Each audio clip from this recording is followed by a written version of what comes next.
Welcome to the WRAL Daily Download. I'm Amanda Lamb. In today's deep dive conversation, we are talking about an event called Big Night In for the Arts. It was born during the pandemic. It's a show hosted by 4 local arts councils in the Triangle, and it recognizes the immense local talent we have in our area. It's going to be on WRAL Thursday night from 7 to 8 o'clock, and it will raise money for these organizations. Joining me is WRAL producer Don Ursich and Jennifer McEwen, president and CEO of the United Arts Council. Welcome to the program. Thanks for having us. Thank you. So, first of all, tell me how the idea for this show, which will obviously be on TV and streamed online, how this came about. Well, during the pandemic, the artists and arts communities were greatly impacted. And we decided that we were going to partner with the arts councils to showcase and shine a spotlight on the arts communities to help bring them back. So that way we could have them grow and get the people back invigorated into the arts and into the community. That's incredible. So I know you have a couple of partners in this project, Jen. What is their goal? And I know they're raising money. What does the money support? This is a great partnership between the 4 regional arts councils of Wake, Durham, Orange, and Chatham counties. The money goes to grants for nonprofit arts organizations, to local artists to continue their work and their professional development, and to put hundreds of thousands of teaching artists into our public schools to support our students. And I know you did really well last year, right? So do you have a goal for this year? I think our goal is to keep raising more money, to keep supporting more arts. So last year and the 2 years collectively, we've raised over $615,000. So looking to, get up to that million mark at some point. So give me an example. If I'm an artist and I come to you, what are some of the things that you might fund? We fund professional development for local artists. That can be anything from supplies needed to complete a project, studio space, rental of equipment, attending a conference. And that goes into our municipalities in the way of our mural arts programs and our grants for towns for public art. We also support artists who support education. And we put teaching artists in the public schools. So we hire those artists and we partner with our local middle and elementary schools to ensure an artistic experience. So it's a great way, especially for artists that may just be starting out, to be able to do a project and have some support. It's an incredible way to support local artists. And particularly when we talk about our Artist in Schools programs, we are very unique, the Triangle as a region, because most municipalities, most arts councils don't hire artists at the same level that we do here in the Triangle.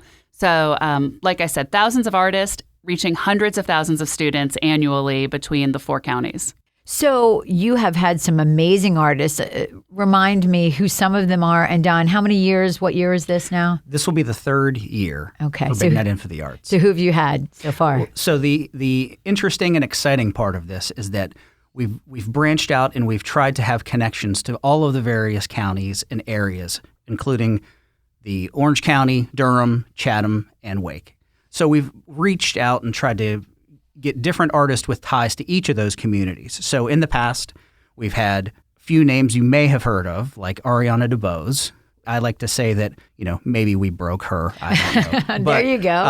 Ariana DeBose. We've had Scotty McCreery. We've had Branford Marsalis, Nina Freelon, Hiscold Messenger, Ben Folds. That's just some of the musical acts, but we've also had acts in various other art forms participate. But it is definitely a huge opportunity for all of these counties and all of these artists to really show what North Carolina artists and performers have to offer. And obviously there's so much talent here. You guys will probably never run out of people to choose from. So this was born during the pandemic. How do you see this tradition continuing, changing? What I love about this event is the regionalism. I love that WRAL comes to this as a partner and that we are augmenting the voices of artists across the entire Triangle. So when we talk about these incredible artists and reaching into the crevices of these different counties to get to them, what we've discovered over the last couple of years is that really there are no borders. All of the artists work in each other's backyards all the time. So continuing to do Big Night In for the Arts and celebrate the arts in the Triangle is an incredible tool to get the word out, let our community, particularly as so many new people are moving here, know how the depth and the breadth of the artistic and cultural sector here in the Triangle. Absolutely. Well, we will be right back after the break with more from what people can expect from this year's 2023 Big Night In for the Arts.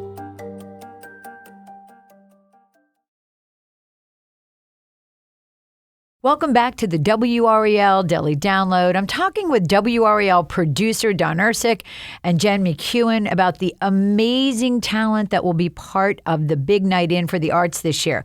Okay, so definitely musical events happening here. First of all, we've got Beth Level, Chatham Rabbits, Larry and Joe. Tell me about them and their performances. We have got an exciting and a truly fabulous lineup for everyone. So Beth Level, she's Tony Award-winning performer. Her laundry list of credits, go search it, people. It's amazing. We recorded her performing live at the Theater Raleigh a few weeks ago. It's dynamite. You got to check it out. We have Larry and Joe, who are I like to call folk fusion duo.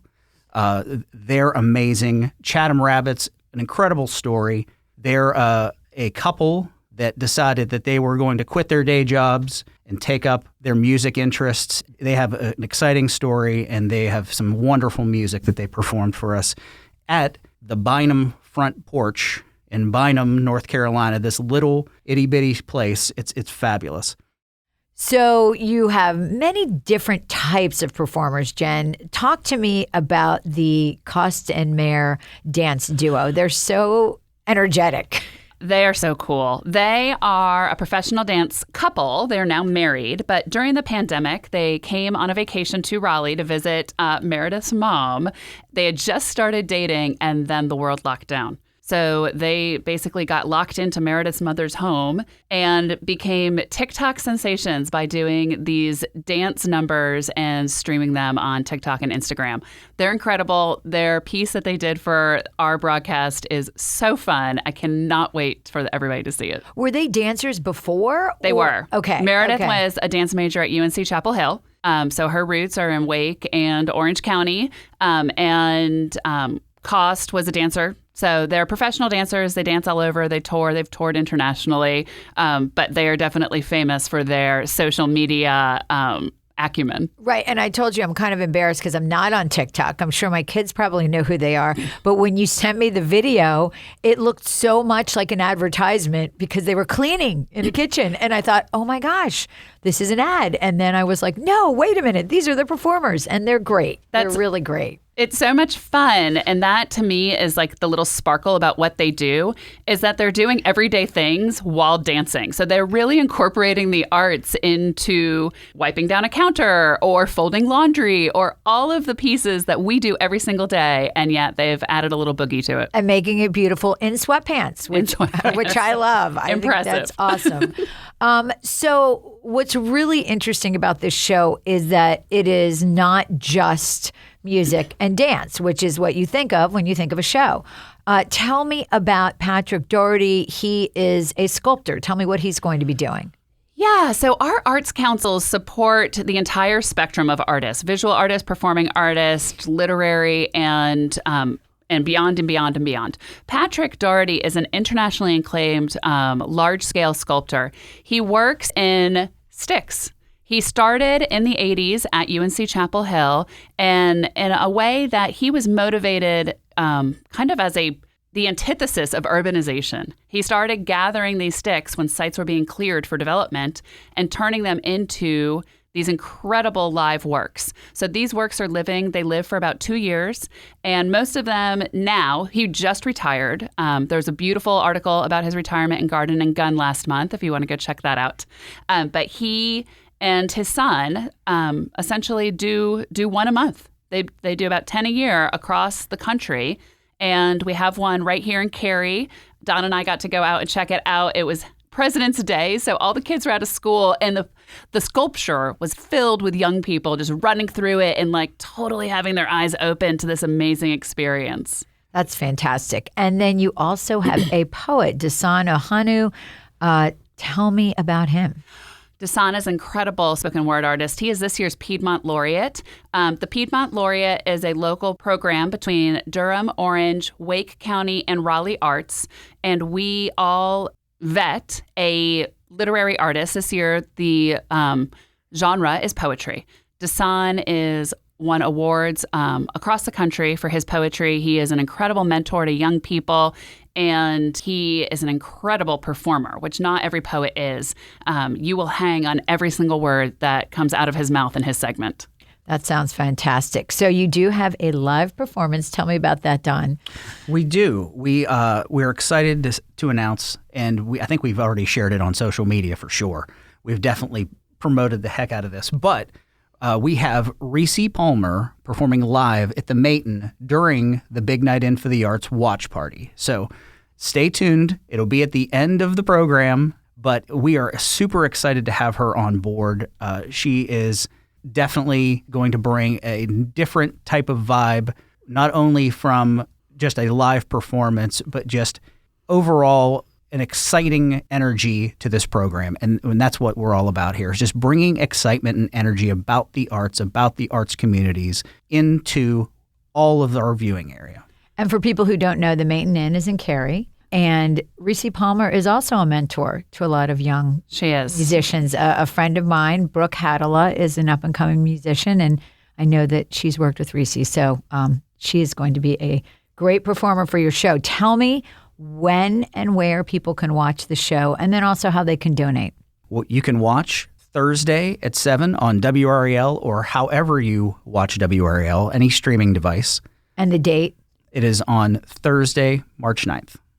Or you can join us at our live watch party, which is one of the ways that we have transitioned this event out of the pandemic, is that we are coming together. As Don said, Grammy-nominated musical artist Reese Palmer will be closing the show live, so you can be in the room where it happens. We'll also have performances by a lot of our grantees, Kids Notes out of Durham, the North Carolina Chamber Music Institute, United Strings of Color. They'll all be performing live during the watch party, not broadcast, just for the audience there. That sounds fantastic. Well, thanks, Don and Jen, so much for giving us insight into this really great event. I know it's going to be a success. And thank you for listening to the WRAL Daily Download and making us part of your morning routine. If you like what you're hearing, please rate us on Apple Podcasts or whatever podcast app you use. Another great way to get WRAL news is the Morning Briefing newsletter. It's a daily email waiting in your inbox every morning with Triangle News events and headlines to get you ready for the day. Sign up at WRAL.com/newsletter.